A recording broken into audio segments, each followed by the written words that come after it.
More on that now from Istanbul with economist Dr. Bilal Bagis. Hello, good evening to you.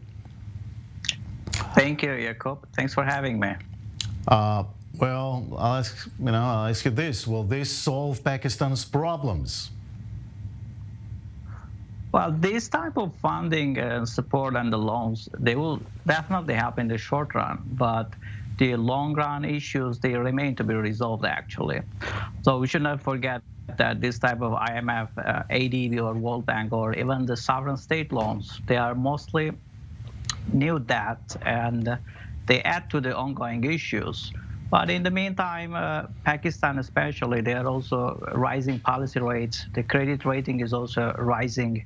Their reserves, they are also rising. And more crucially, Pakistan actually have had over 20 loans, 20 agreements with the IMF since 1958.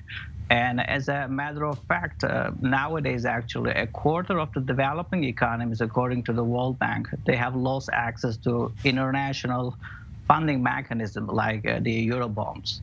And in 2023 only, over 20 countries, they have lost access to international financial markets. And most of these countries, they are in Africa, Middle East, and Southeastern Asia, including Pakistan. Mm-hmm.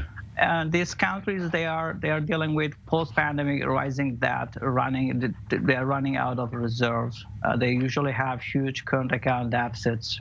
The rising commodity prices, commodity dependence in these countries, and dependence on financial capital inflows, and also on the Eurobond type of funding. They are main issues these type of countries they are facing. Right. And considering this global tightening cycle and the rate rises, which has directed money towards safe havens, safe harbors, it has actually added to the problems these countries they have been facing.